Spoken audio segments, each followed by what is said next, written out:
আল্লাহ রাব্বুল আলামিন পবিত্র কোরআনুল কারীমের সূরাতুল বাকারার 186 নম্বর আয়াতে কারিমার মধ্যে আল্লাহ পাক বর্ণনা করেছেন, ওয়া ইযা সাআলাকা ইবাদি আন্নী ফাইন্নী করিব। সুবহানাল্লাহ। রাব্বুল আলামিন বলছেন, আমার বান্দারা আপনাকে যদি প্রশ্ন করে, হে রসুল আপনি বলে দেন আল্লাহ কত দূরে। আপনি বলে দেন আমার আল্লাহ সর্বশ্রেষ্ঠ নিয়ামতদাতা, ওই আল্লাহ আমাদের সবচাইতে অতীব নিকটে। সুবহানাল্লাহ। তাহলে আল্লাহ বললেন, ওয়া ইযা সাআলাকা, যখন আপনাকে প্রশ্ন করবে, যখন আপনাকে পৃথিবীর গোলামগুলো আপনার নিকটে প্রশ্ন করবে, হে রাসূল আমাদের নিকটে সর্বশ্রেষ্ঠ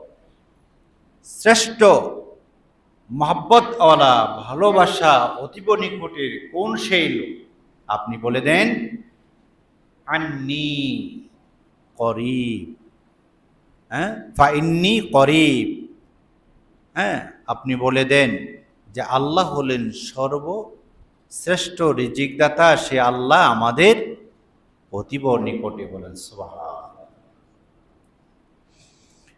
তাহলে কোরআনুল কারীমের সূরাতুল বাকারা 186 নম্বর আয়াতে কারিমার প্রথম অংশে আল্লাহ পাক রসুলকে বলে দিলেন, হে রসুল তোমাকে যদি কেউ জিজ্ঞাসা করে আল্লাহ কত দূরে, এক বাক্যে তুমি বলে দিবে আল্লাহ তাআলা অতীব নিকটে।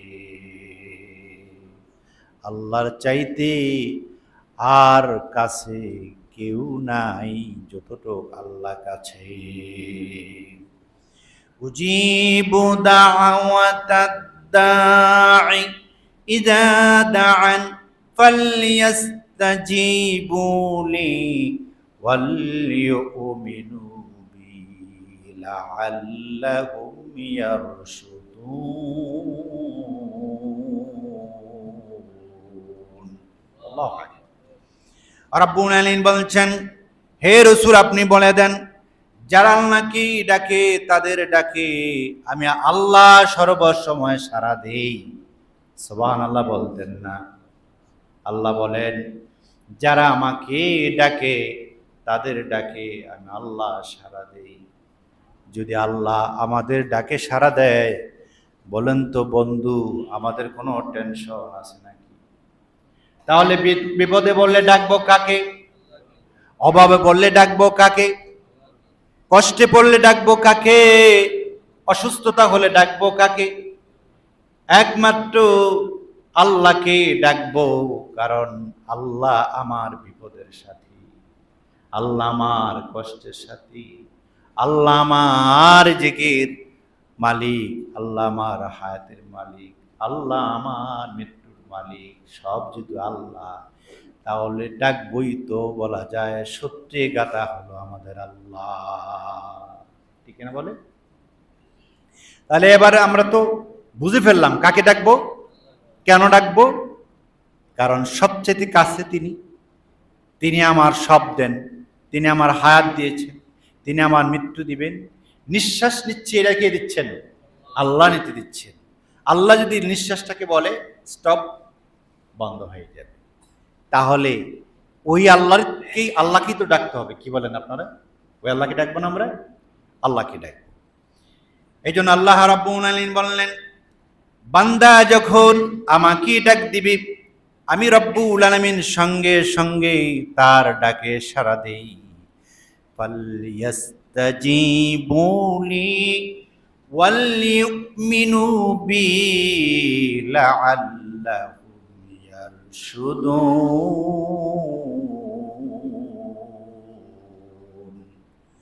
আল্লাহু আকবার। আল্লাহ বলেন কাজে বান্দার দায়িত্ব হলো আমার নির্দেশ মোতাবেক চলা, আমার প্রতি পূর্ণ ঈমান আনা, আল্লাহর নির্দেশ মানা কে বলতেছেন? আল্লাহ বলছেন, যেহেতু আমি আল্লাহর ডাক দিলেই শুনি, বিপদে আমি, শয়নে স্বপনে, সব সময় আমি আল্লাহ তোমাদের সাথী, তোমাদের কাছে থাকি। সুতরাং আমি আল্লাহ নির্দেশ করতেছি, বান্দা তুমি কি করবে? আমার দায়িত্ব মোতাবেক, আমার হুকুম মোতাবেক, আমার নির্দেশ মোতাবেক তুমি তোমার জীবনটাকে পরিচালনা করবা। আর কি করবে? সৎ পথে চলবে, খবরদার অন্যায় পথে তুমি চলো না। সুবহানাল্লাহ। এত স্পষ্ট ভাবে আরো কিছু বলা দরকার আছে? কি বলেন আপনারা, দরকার আছে? আল্লাহ বলতেছে, প্রথম বললেন কি? হে রাসূল, আপনাকে যদি কেউ প্রশ্ন করে আল্লাহ কোথায়, আপনি বলবেন আল্লাহ অতীব নিকটে। এরপরে আল্লাহ বলতেছেন যে তারপরে আপনি বলে দেন, বান্দা যখন তার ঈমান থাকবে যে আল্লাহ অতীব নিকটে, তাহলে তখন তার আস্থা হবে, তার বিশ্বাস হবে যে আল্লাহ যেহেতু সবচেয়ে কাছে, তাহলে কাছের লোককে ডাকলেই তো বিপদ থেকে রক্ষা পাওয়া যায়, ঠিক কিনা বল? তাহলে আল্লাহ যেহেতু কাছে, ডাকতে হবে কাকে? এজন্য আমি আমার আলোচনায় মাঝে মধ্যে বলি, একই বিছানায় বিবি কি নিয়ে ঘুমালেন, ছেলে কি নিয়ে ঘুমালেন, মেয়ে কি নিয়ে ঘুমালেন, অথচ বিবি ঘুমায় আছেন, ছেলে ঘুমায় আছেন, মেয়ে ঘুমায় আছেন, মাঝখানে আপনি ঘুমায় আছেন। কখন যেন আপনার প্রাণ পাখি খেয়ে আল্লাহ ডাক দিয়েছেন, আল্লাহর ডাকে সাড়া দিয়ে আপনি চলে গেলেন। পাশে বিবিও জানে না, ছেলেও জানে না, মেয়েও জানে না। বোঝা গেল আল্লাহর চাইতে আর কেউ আমার কাছে না, ঠিক কিনা বলেন? এই জন্য আপনি যদি আল্লাহকে বেশি বেশি করে ডাকেন, আপনি যদি আল্লাহকে বেশি বেশি করে ডাকেন, আল্লাহ যদি খুশি হয়ে যান, রাজি হয়ে যান, তাহলে আল্লাহ পাক বলেন, বান্দা তোমার মৃত্যুটা ঈমানের সাথে হবে, আর জান্নাত নামক নিয়ামতটা তোমার জন্য আমি আল্লাহ ওয়াজিব করে দিয়ে দিব। সুবহানাল্লাহ। তাহলে ডাকবো কাকে আমরা? আওয়াজটা বলেন। এই জন্য আল্লাহ রাব্বুল আলামিন বলেন, কাজেই বান্দার দায়িত্ব হলো আমার নির্দেশ মেনে চলা, পূর্ণ ঈমান আনা, যাতে তারা সৎ পথে আসতে পারে। যারা সৎ পথে আসবে, সৎ লোকের শাসন মেনে চলবে, আল্লাহ বলেন তাদের জন্য আমার জান্নাতটাকে ওয়াজিব করে দিয়ে রেখে দিলাম। সুবহানাল্লাহ। আল্লাহ পাক এই জন্য অন্যত্র বর্ণনা করেন, ইয়া আইয়ুহাল্লাযীনা আমানু যকুরুল্লাহা যিকরান কাসীরা ওয়াসাব্বিহুহু বুকরাতাও ওয়াসীলা। গোলাম হে শোনো, যারা ঈমানদার দাবি করো, ঈমান এনেছো, বলো তোমাদের ব্যাপারে আমার স্পষ্ট বক্তব্য হলো, সদা সর্বদা আমাকে স্মরণ করবে, আমাকে ডাকবে, আমার জিকির করবে, বিশেষ করে সকাল তথা সন্ধ্যা আমারে ডাকো, আমারে ডাকো। আমাকে যদি রাজি করতে পারো, তোমার সকল প্রকারের বিপদ, তোমার সকল প্রকারের কষ্ট, তোমার সকল প্রকারের বেদনা, তোমার সকল প্রকার যন্ত্রণা আমি আল্লাহ নিজে হাতে মিটাইয়া দেব। সুবহানাল্লাহ। তাহলে আয়াতে কারিমা থেকে আরেকটু স্পষ্ট হয়ে গেলাম, ডাকবো আমরা কারে? আওয়াজটা বলেন, ডাকবো কাকে? আল্লাহকে ডাকবো। আর আল্লাহকে ডাকার জন্য আল্লাহ নিজেই নির্দেশ করেছেন। তাহলে তো আল্লাহ ছাড়া অন্য কাউকে ডাকার সুযোগ। আল্লাহ রাব্বুল আলামিন বলেন, এখন রিজিক কোন নিয়মে পাবে তাও আল্লাহ বলেছেন, জিকির কোন নিয়মে করবেন তাও আল্লাহ বলেছেন।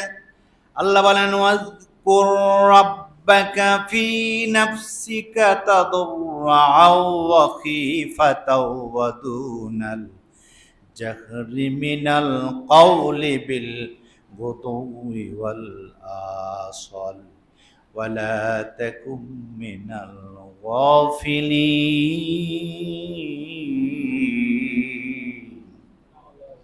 রব্বুল আলামিন বলেন স্মরণ করতে থাকো আল্লাহকে মনে মনে, ক্রন্দনরত সবসময় চিন্তা করবে আমার রব আমার আল্লাহ। আল্লাহ যদি হুকুম করেন বান্দার নিঃশ্বাস বন্ধ, তাহলে আমার নিঃশ্বাস বন্ধ হয়ে যাবে।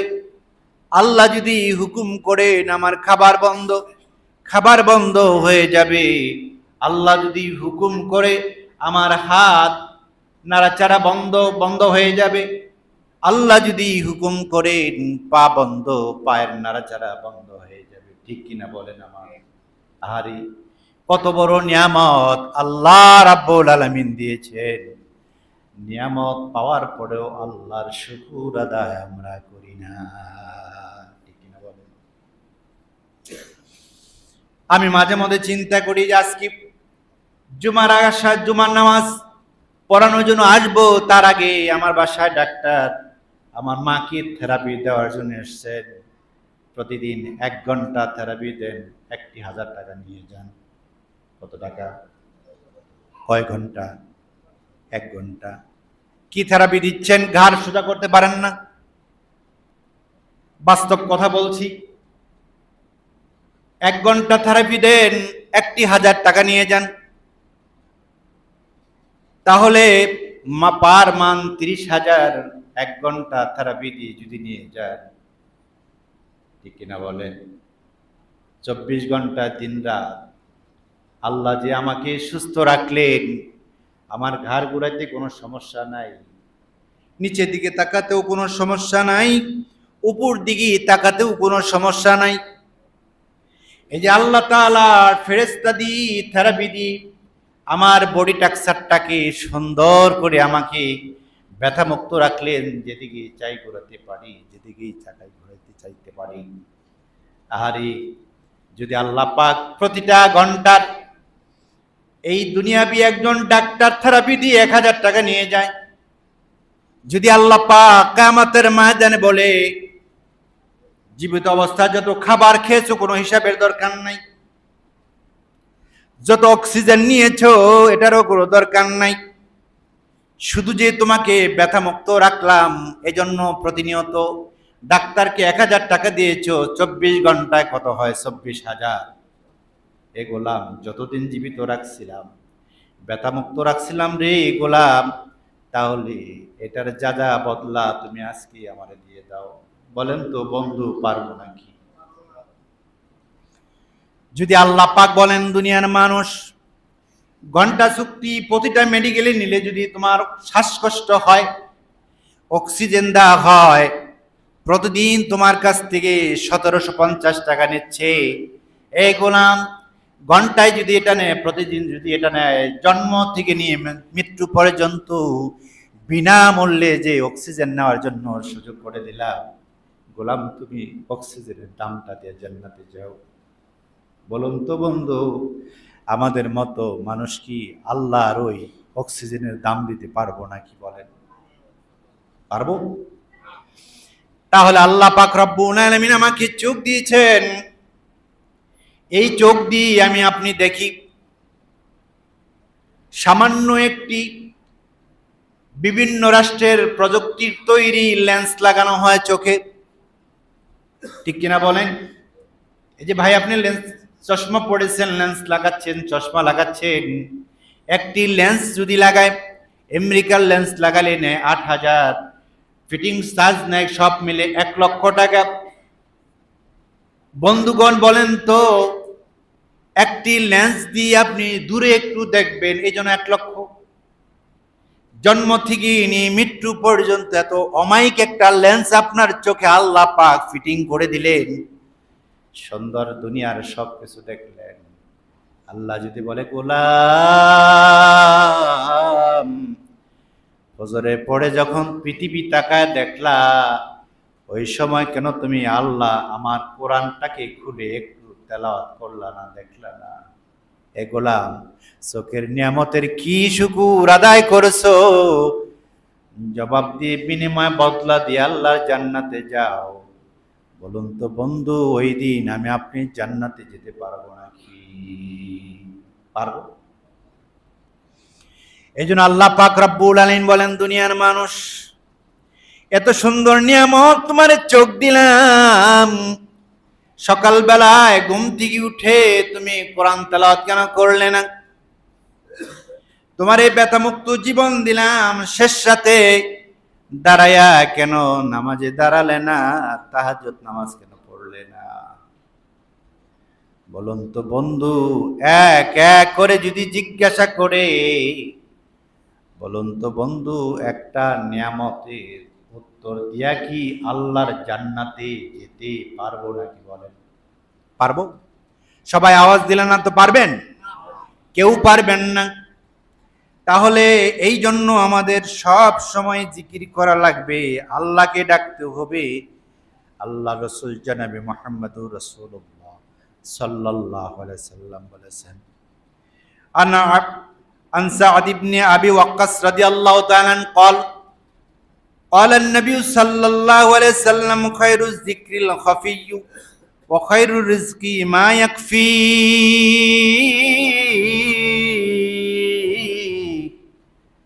আল্লাহর নবী বলেন, জিকির করবা সর্বাবস্থায়, নিঃশ্বাসে নিঃশ্বাসে, গোপনে গোপনে, মানুষের দেখানো দরকার নাই। তসবিহ নিয়ে হাঁটো, কয়টা তেলাওয়াত করবা তুমি? বরঞ্চ তোমার থিম হবে, তোমার টার্গেট হবে একটাই, রাস্তায় হাঁটতেছি আল্লাহ আল্লাহ বলে ডাকবো, চার দোকানেও বসছি আল্লাহ আল্লাহ বলে ডাকবো। কিন্তু তা তো নাই, চার দোকানে বসছি, গল্প শুরু করলাম, গীবত সাকাত যা আছে শুরু করলাম, মানুষের গীবত নিয়ে বসলাম। অথচ আল্লাহ বলছেন, কোন আল্লাহর গোলাম যদি কারো অনুপস্থিতি একটি দুষ্টুটি বর্ণনা করে, এ রসুল আমার কোরআন থেকে বর্ণনা করে দেন, সে যেন নিজের মৃত পায়ের গোস্ত গুল্লু কেটে কেটে চিবিয়ে চিবিয়ে খেয়ে ফেলল। নাউজুবিল্লাহ বলতেন না? তাহলে আল্লাহর জিকির করব নাকি গীবত সাকাত নিয়ে থাকবো? আল্লাহ জিকির করব। এজন্য হুজুর আকরাম সাল্লাল্লাহু আলাইহি সাল্লাম তার পবিত্র জবান দিয়ে বর্ণনা করেছেন। হাদিসটি বুখারীতে এসেছে। আন আবি হুরায়রা রাদিয়াল্লাহু তাআলা আন্না রাসূলুল্লাহ সাল্লাল্লাহু আলাইহি সাল্লাম قال من قال سبحان الله وبحمده في يوم 100 مرة حطت خطاياه وإن كانت مثل جبل البحر। আল্লাহর নবী বলেন, কোন একজন আল্লাহর গোলাম দিনে যদি একবার সুবহানাল্লাহি ওয়া বিহামদিহি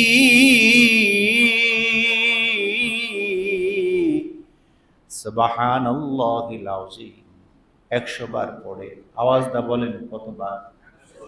100 বার। কতবার? 100 বার। 100 বার যদি পড়ে, আল্লাহর নবী বলেন, আল্লাহ পাক আমাকে জানিয়ে দিয়েছেন, এ নবী উম্মতকে বলে দাও, আমি আল্লাহ কথা দিলাম, সমুদ্রে ফেনা পরিমাণ যদি গুনাহ থাকে, আমি আল্লাহ গাফফার নামের উসিলা করে ক্ষমা করে দেব। মুফাসসিরিন কিরাম বলেন, সগীরা গুনাহ মাফ করবেন, কারণ কবিরা গুনাহগুলো তওবা ছাড়া ক্ষমা হয় না।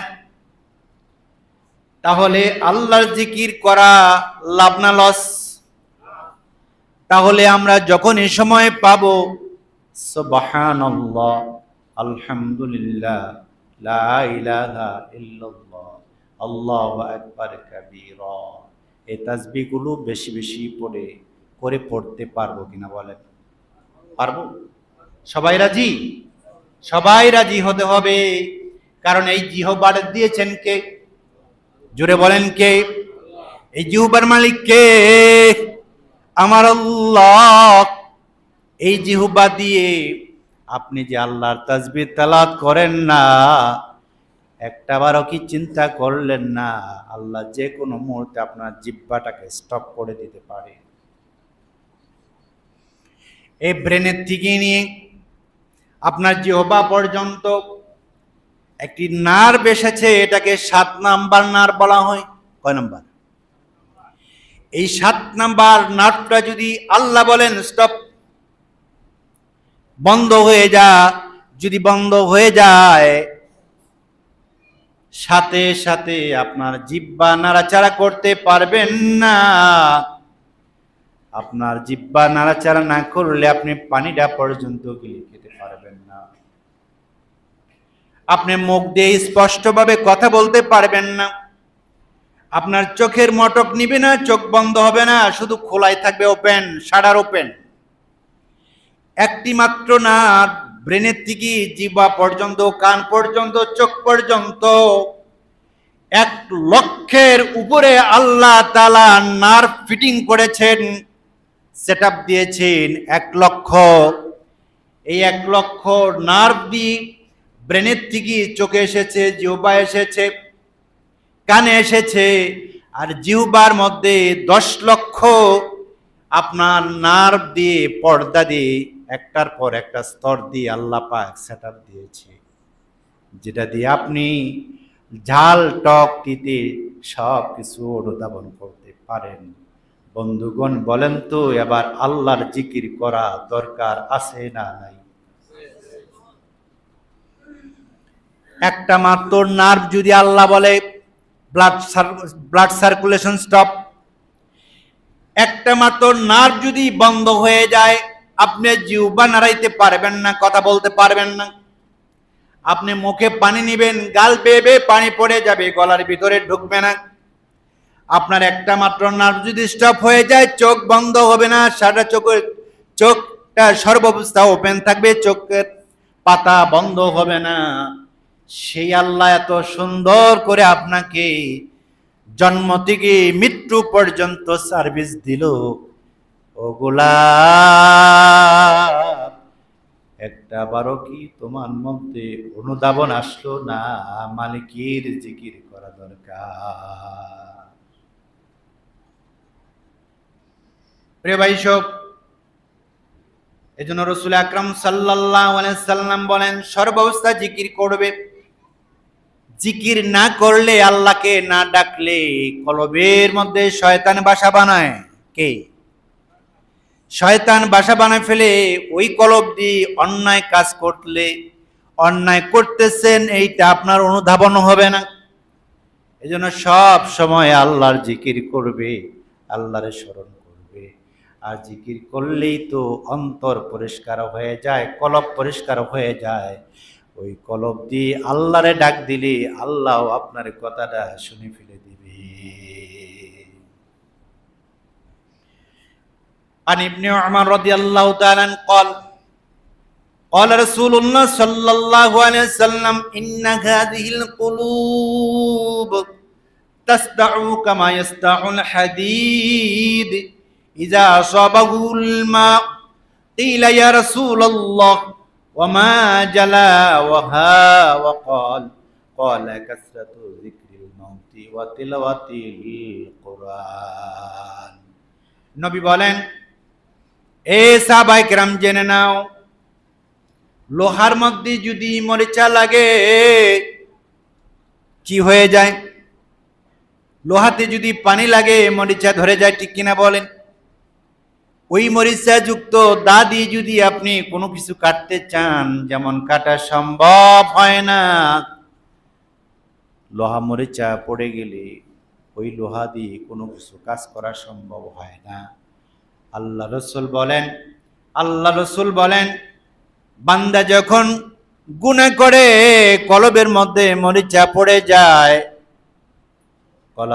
কলবের মধ্যে ময়লা পড়ে যায়, ওই ময়লা যুক্ত কলব দিয়ে আল্লাহর ইবাদত করলে ইবাদত কবুল হয় না। এজন্য রাসূল আকরাম সাল্লাল্লাহু আলাইহি সাল্লাম বললেন, কলব যদি পরিষ্কার করতে চাও, কাসরাতু যিকরিল মাউতি ওয়া তিলাওয়াতিল কোরআন, ওই কলব রে বুঝাও মন দুনিয়াতে তুমি একদিন ছিলে না, সেখান থেকে আল্লাহ তোমার সুন্দর করে দুনিয়াতে আনলো। দুনিয়াতে তোমারে কিছুদিন হায়াতে তয়্যিবা নসিব করলো। আবার এমন একটা সময় আসবে তোমার হায়াত আর থাকবে না, মৃত্যু নামক ঘন্টা তোমার বেজে যাবে, মৃত্যু এসে যাবে। অতএব গোলাম, মৃত্যু যে অবধারিত, মৃত্যুর কথা যদি তুমি বেশি বেশি করে স্মরণ করো, আর তেলাওয়াতে কোরআন যদি বেশি বেশি তেলাওয়াত করো, কথা দিলাম গোলাম, মৃত্যুর কথা স্মরণ করলে আর কোরআন তেলাওয়াত করলে তোমার কলবের মরিচা উঠে যাবে, আর তোমার চোখে পানি ঝরবে। ওই চোখে যারা কলব দিয়ে যদি আল্লাহর কাছে ডাক দা, বলো আল্লাহ, শয়তানে প্ররোচনায় পড়ে গুনাহ করেছি, আল্লাহ তুমি আমারে মাফ করে দাও। আল্লাহ বলে, গোলাম রে, তোর চোখের পানি নাকের ডগায় আসার আগে আমার প্রেমে আগুন লেগে যায়। আমি আল্লাহ তোমার নামে, আমি আল্লাহ পাক গাফফার নামের উসিলায় গোলাম তোর জীবনের সব গুনাহগুলো ক্ষমা করে দেব রে গোলাম।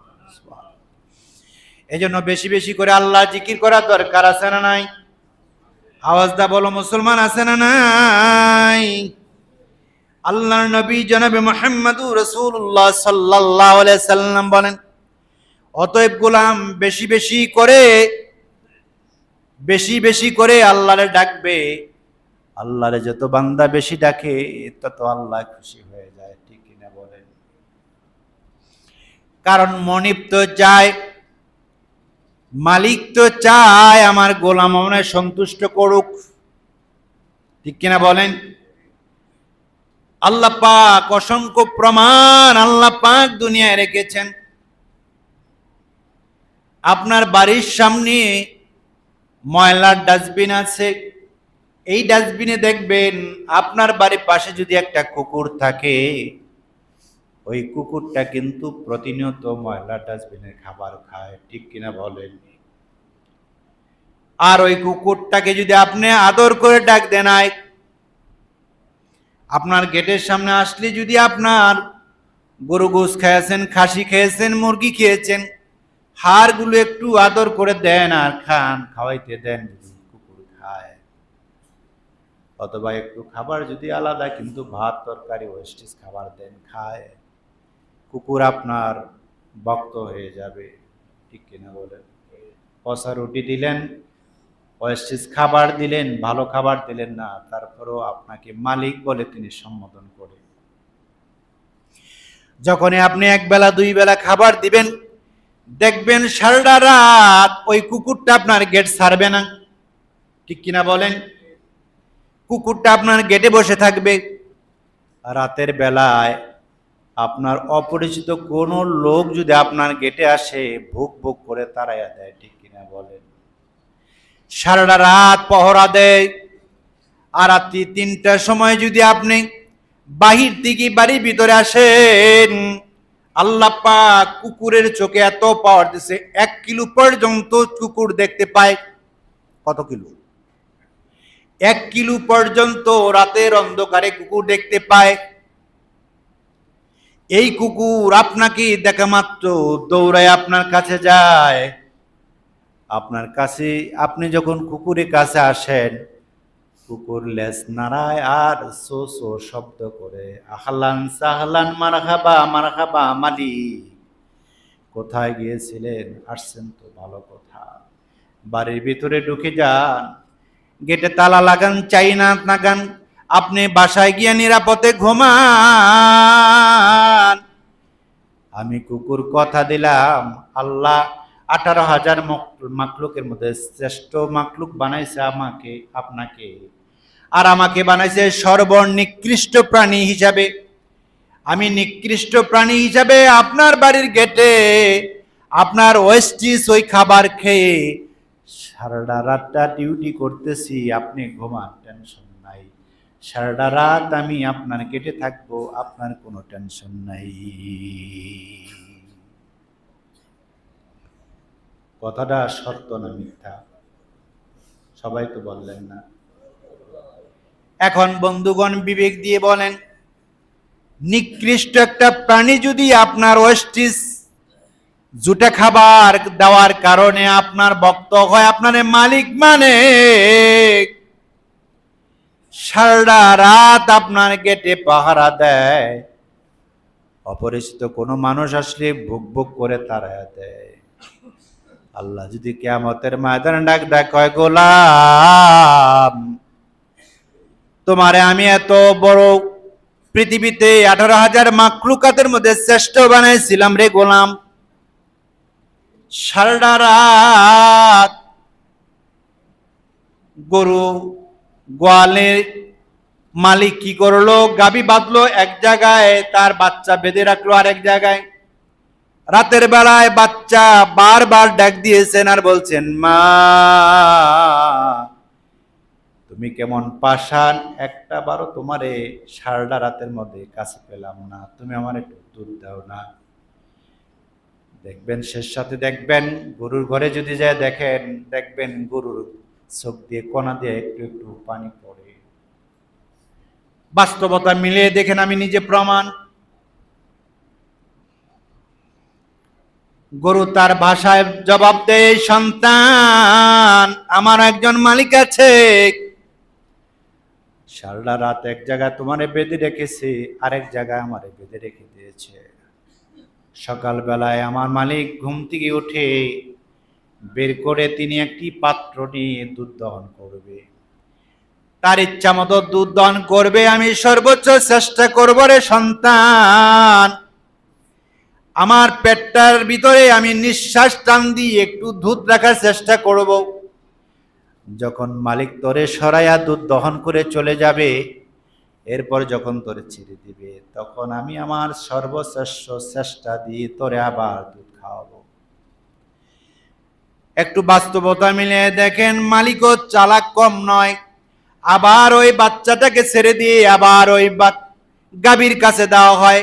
গাভী যখন অতিরিক্ত দুধ সব দেওয়ার পরে একটু দুধ রেখেছিল সন্তানের জন্য, বাচ্চার জন্য, ওই দুধটা যখন ছেড়ে দেয়, মালিক টের পায়ে বুঝা আবার বাচ্চাটাকে টান দিয়ে সরায় দেয়।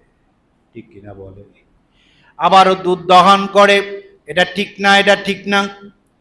এই দুধ দহন করে মালিক তার পাওনা কড়াই গন্ডায় বুঝে নেয়।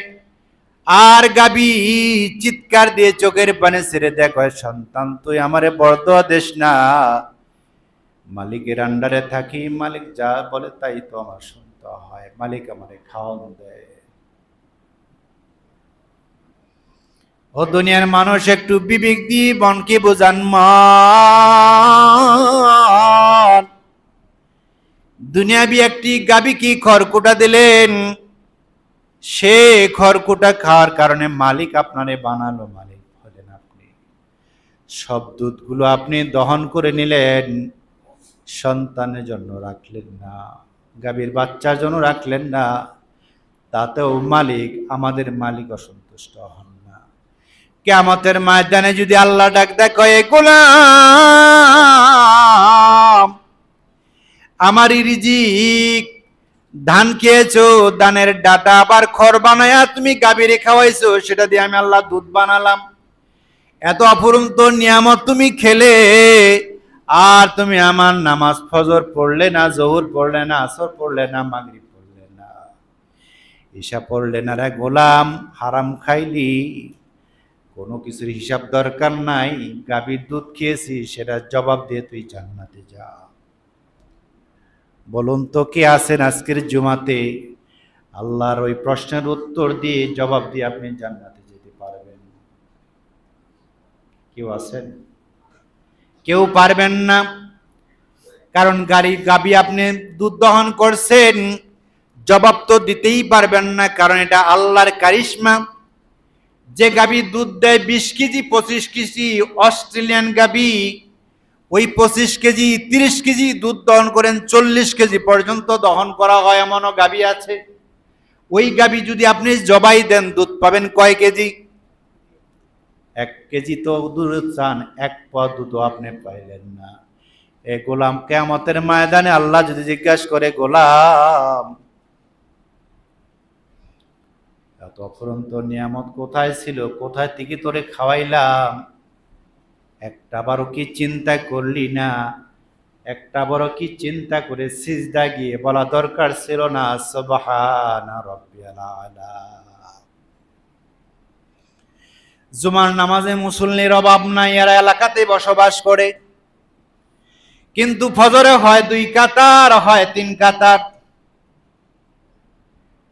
ও ভাই, কিয়ামতের ময়দানে যদি আল্লাহ বলে গোলাম, জুমার নামাজ ওয়াজিব নামাজ পড়তে গেলে 5 ওয়াক্ত নামাজ তো ফরজ, ফজরের রাতের বেলায় তোমারে ঘুমানোর জন্য সুযোগ দিলাম, তোমার পাশের বাড়িতে কত লোক আছে রিবোটিল 2 খায়, 3 খায়, এরপরে ঘুম হয় না, কত পেন কিলার খায়, ঘুম হয় না, তুমি আরামে ঘুমাইলা। ফজরে আজান হলো, তুমি ডাইন কাতে ছিলা, বাম কাতে যাইয়া তুমি বল সাইজা ঘুম পারলা। ফজরে গেলে না রে গোলাম, এ গোলাম, আমার রসুল কি বলেছিল না, 1 ওয়াক্ত নামাজ ছেড়ে 2,88,00,000 বছর জাহান্নামে জ্বলতে হবে। এ গোলাম, তুমি যে নামাজ পড়লা না, আজকে জবাব দাও। আমি তো আল্লাহ বলেছিলাম স্মরণ করার জন্য। আল্লাহ যে বলেছিলেন, আল্লাহ তো নিজেই বর্ণনা করেছিলেন, ওয়াজকুর রাব্বাকা ফি নাফসিকা তাদাররুআ ওয়া খীফাতা ওয়া দুনাল জাহরি মিনাল কওলি বিল গুদুই ওয়াল আসাল। সকাল সন্ধ্যা জিকির দিয়ে কি বোঝায়? ফজরে এবং মাগরিবি নামাজ বোঝায়। ফজরে কেন আসলে না? সুন্দর এসি ছাইরা ঘুমাইলা, জবাব দিয়ে তুই আমার জান্নাতে যা। তোমার বাড়ির পাশেই তো মসজিদ, যেখানে রসুল একজন অন্ধকে রক্সুদ দিল না। অন্ধ বলল, হুজুর আমি তো অন্ধ, মসজিদে নববীর বেশ দূরে আমার বাড়ি, আমি কি বাসায় নামাজ পড়বো না, জামাতে আসবো? রসুল বললেন, জামাত আসা দরকার নাই, যেহেতু তুমি চোখে দেখো না। পরক্ষণে রসুল বললেন, তুমি কি কানে শোনো নাকি আজান তোমার কানে যায়? কয় হ্যাঁ। রসুল বলেন, আজান শুনবা, জামাতে নামাজ পড়বা, তোমার জামাত তরফ করার সুযোগ নেই। একটা অন্ধকেও যদি আল্লাহ রুখসত না দেন, আপনার সুন্দর আল্লাহ চোখ দিলেন, কান দিলেন, কান দিয়ে আপনি শুনলেন আজানের ধ্বনি মসজিদ থেকে যাচ্ছে, পা আপনার সুস্থ, হাঁটতেও পারেন, চোখ আপনার সুস্থ, দেখতেও পারেন। এ বন্ধু জবাব দেন, কিয়ামতের ময়দানে কি আপনি একটা কদম আগাইতে পারবেন নাকি জান্নাতে যাওয়ার? আল্লাহর কোরআন যদি সত্য হয়, রসুলের হাদিস যদি সত্য হয়, আল্লাহর কসম করে বলি, জান্নাত আপনার জন্য ওয়াজিব হবে না। এজন্য আমি আপনাদের হাতে ধরি, পায়ে ধরি, আল্লাহর কাছে কান্না করেন, ক্ষমা চান। রাসূল আকরাম সাল্লাল্লাহু আলাইহি সাল্লাম বলেছেন, ইয়াতানাজ্জালু রাব্বানা তাবারাকা ওয়া তাআলা কুল্লা লাইলাতিন ইলাস সামাঈদ দুনিয়া হিনা ইয়াবকা সুলুসুল লাইল। আল্লাহর নবী বলেন, আল্লাহ রাব্বুল আলামিন বলেন, আমি আল্লাহ তাআলা প্রথম 3 ভাগের 1 ভাগ অর্থাৎ 2 ভাগ চলে যাওয়ার পরে শেষ ভাগের দিকে আমি আল্লাহ প্রথম আসমানে নেমে আসি, আর আমি ডাকতে থাকি, কোন গোলামগুলো তাহাজ্জুদে উঠেছো, নামাজে দাঁড়াইছো, সিজদায় গিয়েছো। দুনিয়ার কেস আছে, মামলা আছে, শত্রু আছে, ক্ষমতাধর আছে, কারো তোমার পরোয়া করা দরকার নাই। কথা দিলাম রে গোলাম, শেষ রাতে উঠো, সুন্দর পরিষ্কার পরিচ্ছন্ন কাপড় পরে দান করো, যায় নামাজ বিছায়া সিজদা দিয়ে ডাক দাও, আল্লাহ,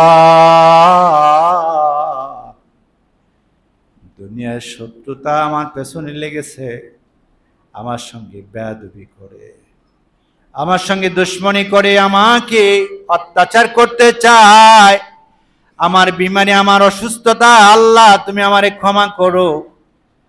আল্লাহ বলেন, প্রথম আসমান থেকে আমি আমার আরশ আল্লাহ থেকে প্রথম আসমানে নেমে আসি, আর যখন বান্দা ঠোঁটটারে বাঁকা করিয়া দুপুরা চোখের পানি তাহাজ্জুদে গিয়ে তুমি সিজদায় গিয়ে আমারে ডাক দিয়ে বলে দাও, আমি আল্লাহ কথা দিলাম রে তোর জীবনের সব দিলের তামান্না আমি আল্লাহ কবুল করে দেই। এজন্য শেষ রাতে বেশি বেশি ডাকবেন। সারাটা দিন আপনি শান্তি পাবেন, এত প্রশান্তি। আপনার মতো সুখময় শান্তিময় লোক আর দ্বিতীয় দুনিয়াতে আর কেউ নাই। যদি বিশ্বাস না করেন তাহাজ্জুদে উঠাই দেখেন, ইবাদত করে দেখেন, কত মজা পাইবেন। এজন্য আমার ভাইরা হাতে ধরি পায়ে ধরি বেশি বেশি করে আল্লাহ তাআলার ইবাদত করেন, আল্লাহরে ডাকেন, আল্লাহরে ডাকেন, আল্লাহরে ডাকেন। আল্লাহ পাক রব্বুল আলামিন আপনার অতীতের জীবনের সব গুনাহগুলো আল্লাহ ক্ষমা করে দিবে। এজন্য রাসূল আকরাম সাল্লাল্লাহু আলাইহি সাল্লাম তার পবিত্র জবান দিয়ে বর্ণনা করেছেন, কোন আল্লাহর গোলাম যদি সর্বক্ষণ আল্লাহর ইবাদত করে জিকির আজকারে মশগুল থাকে, একদল লোক হাসরের ময়দানে তাদের চেহারাটা নূর চমকাবে, নূর নূর আলো বিদ্যুতের মতো চমকাবে। হাসরের ময়দানে লোকেরা বলবে, আল্লাহ, এই লোকগুলো কি পয়গম্বর নাকি? এই লোকগুলো কি আল্লাহ তোমার নবী নাকি? আল্লাহ বলবে, না, এরা পয়গম্বর না, এরা শহীদ না, এরা সর্বক্ষণ আমার নিয়ামতের শুকর আদায় করেছে আর আমার সর্বক্ষণ আল্লাহ আল্লাহ আল্লাহ বলে ডেকেছে, আমার জিকির করেছে, আমাকে ভয় করেছে। অতএব আমি আল্লাহ তাআলা ইজ্জত দিয়েছি, সম্মান দিয়া হাসরের ময়দানে তাদের উঁচু মর্যাদাবান চেয়ারের মধ্যে বসায় আছি, আর তাদের চেহারা থেকে নূর প্রবাহিত হচ্ছে, যেটা মানুষ দেখে মনে করে এরা পয়গম্বর। আসলে পয়গম্বরও না, শহীদও না, এরা সব সময় আল্লাহরে আল্লাহ আল্লাহ বলে ডাকত। ভাইরা, এই জন্য আমি আপনাদেরকে আজকে জুমার থেকে, আজকের জুমার আলোচনা থেকে মেসেজ দিতে চাই। প্রথম কথা হলো, আল্লাহ হলো সর্বশ্রেষ্ঠ রিজিক দাতা, হায়াত দাতা, নিয়ামত দাতা, বিপদ থেকে রক্ষা করনেওয়ালা। তিনার বিকল্প কোনো চিন্তা করা আমাদের ভুল। তিনি আমাদের সর্বশ্রেষ্ঠ রিজিক দাতা, তিনি আমাদের সবচেয়ে কাছে, শয়নে স্বপনে সর্বাবস্থায় যাকে পাওয়া যায় তার নাম কি? আমাদের রব। কিন্তু আজকে সেই রবকে আমরা না ডেকে আমরা দুনিয়ার কিছু ভণ্ড মেলায়, ভণ্ড পীর, ভণ্ড দিকে যাচ্ছি। হ্যাঁ, আর বলি কি, সেখানে গিয়ে কি বলি, পানির নিচে মোমবাতি, হ্যাঁ, বাবা বাতাসে নিবে না, বাবার নামে জিকির করলে আর কিছু লাগে না। বলেন না নাউজুবিল্লাহ। এসব বাদ দেন, জিকির করবো একজনের, তিনি কে? আওয়াজ দিয়ে বলেন, তিনি কে?